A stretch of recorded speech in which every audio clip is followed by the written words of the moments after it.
Everybody, welcome back to the market update. Today is February 2nd, 2021. This is Camilo from Trending Waves.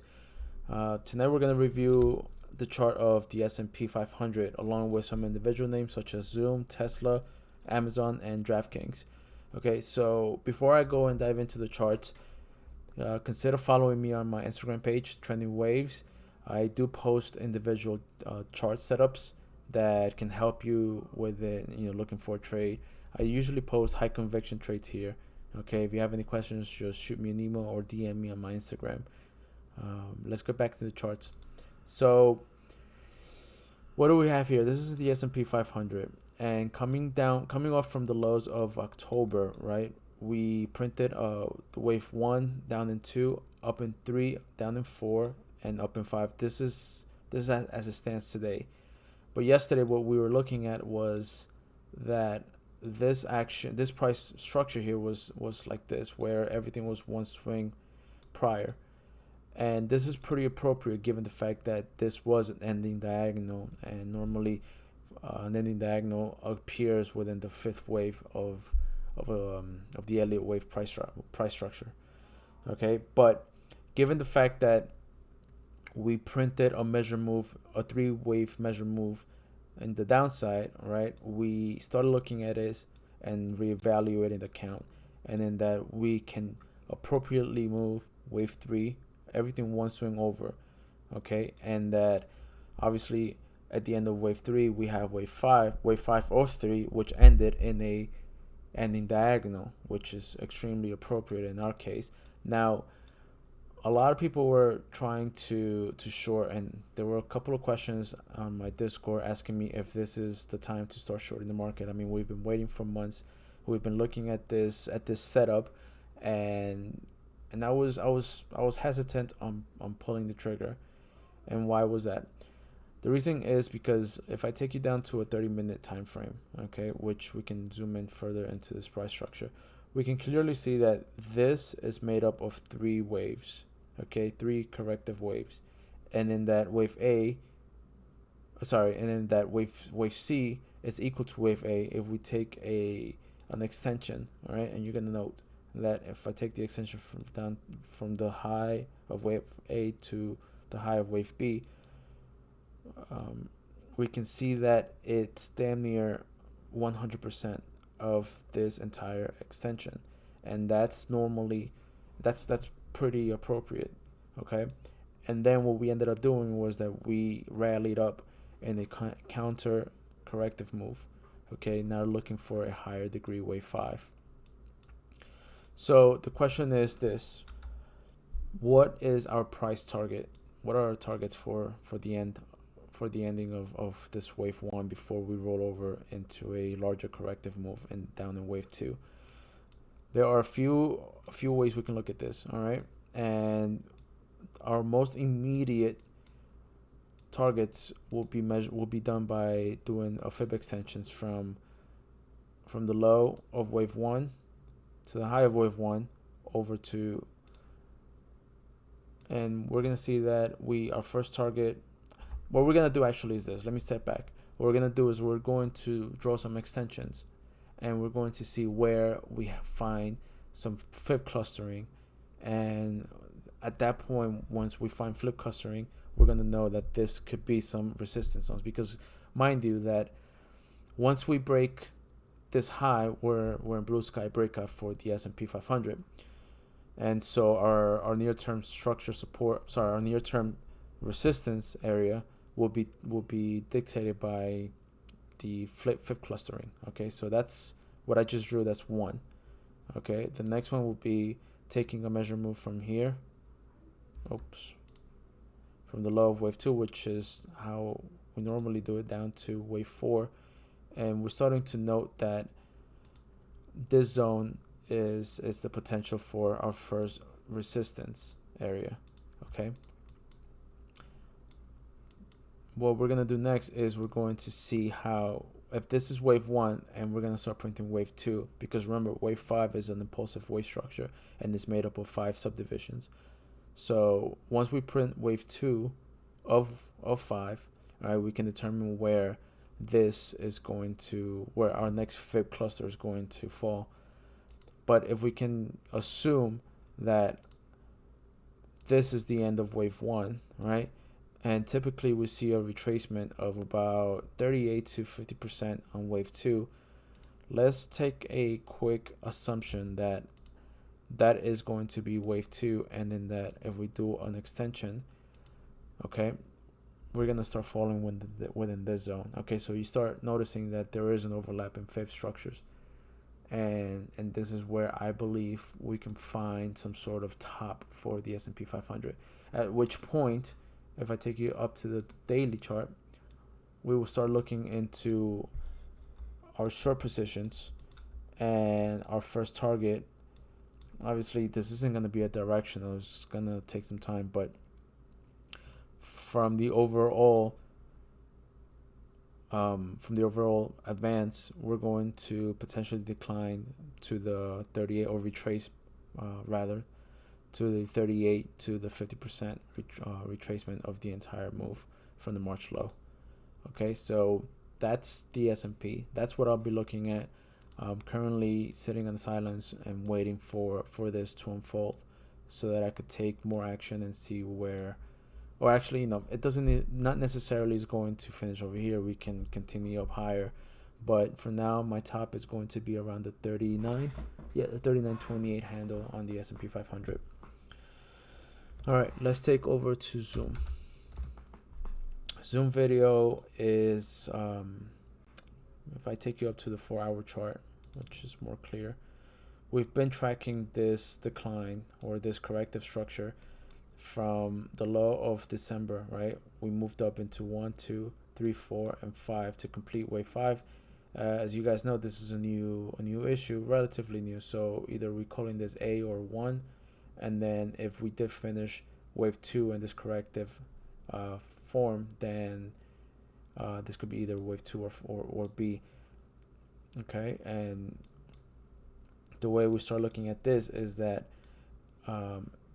we will take a retrace on an extension, and we'll start looking to see if this zone, as you see here in wave E, was ending, which is an appropriate 50% extension or retracement of the overall wave 1, and that's where wave 2 or B could have ended.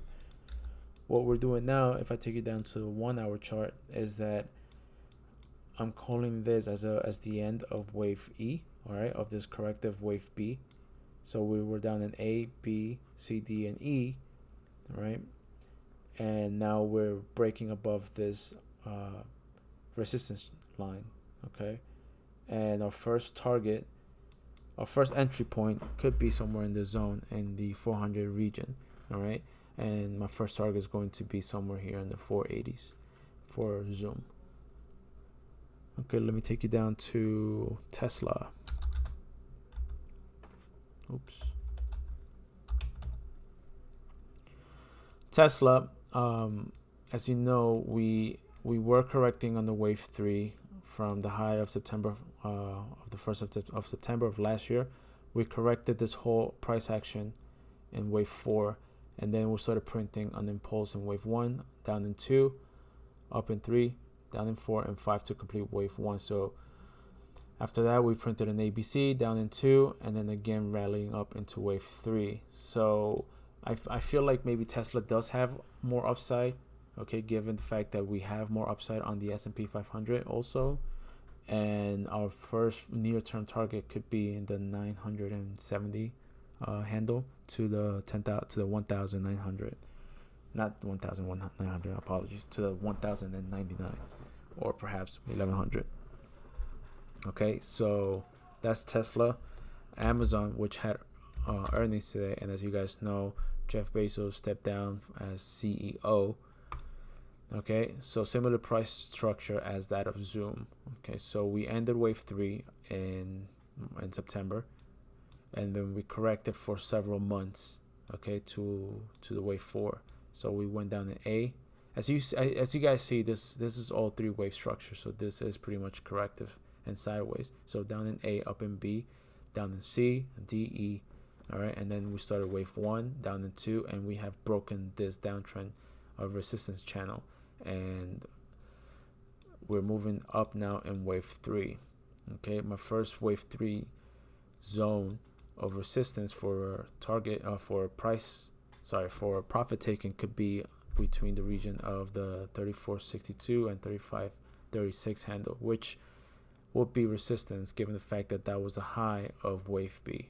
Okay, so that's pretty much in line with that. Let me take you to DraftKings, Dkng. DraftKings, I'm a little iffy about DraftKings. Okay, DraftKings is again a pretty new issue, and that, let me delete this. And then that if I take you up to the daily chart, right, we printed 5 waves for up in A, 3 waves down in B, and 5 waves up in C. All right, and now we're printing another corrective move, A, B, and C. Okay, so we're expecting a low, but before we expect a low, if I take it down to the 1 hour chart, okay, this has been a little tricky, and we found a lot of resistance within this zone.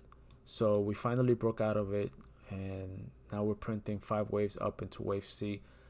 Okay, this is a less likely less conviction trade chart setup for me, but I'm still tracking, I'm still following it to see if there's any clear patterns for further upside. All right, I think that's pretty much it I have in my notes. But before I end this video, I want to take you back to the SPX and show you an interesting pattern and observation. If I take you up to the daily, okay, let me hide this, and what we're going to see, we're going to focus on this area here, and we're going to focus on this area here.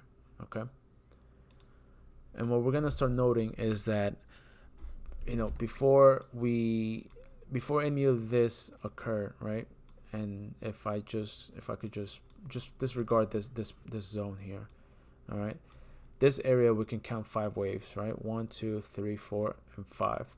Okay, but before we do that, this could have also been counted, which we did back in during this time. It was 1, 2, 3, 4, and then 5, and this is where that price this structure had ended prior to a new high.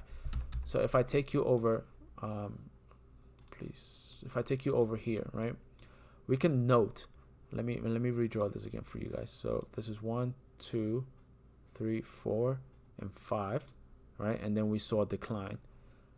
It's similar, right? This is pretty much similar here, this zone. Okay, this zone is similar in that we printed up in 1, down in 2, 3, sorry, let me delete this.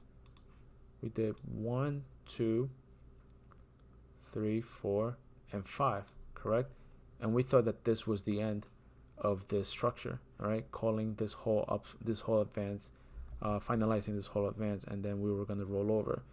But in fact, we printed 3 waves down, similar to what we did here, 3 waves down, and then we ramped up.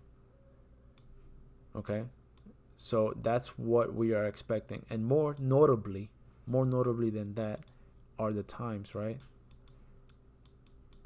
In that this top here happened when, you see the date down here, hold on, oops, look at the date, focus where my cursor is at, January 23rd, all right, or January 24th. And what happened here? January 26th or January 25th, all right? Is this a coincidence? I don't think so. So what's going to happen now? February 20th was the top, or February 19th was the top. Are we expecting for the top to be around February 19th or February 20th within the next week? Is yet to be determined. But if history repeats itself, this is what we are going to expect. And again, if you missed my video yesterday, we are tracking the dollar and the put call ratio, which are the 2 other indicators that I'm using to see how to see the top of, if we're reaching the top. And I doubt it, because if we look at the dollar's also has some more downside to go, all right, which is indicative of us and the S&P rallying a little bit higher. Okay, and again, we also have other names like Amazon, Tesla, let's see, Zoom. Names that are going to are within a breakout structure. So I'm gonna leave you guys with that, and if you guys have any comments, please shoot me an email or just a comment down below, and please consider subscribing to this channel. Okay, once again, thank you so much and have a good night.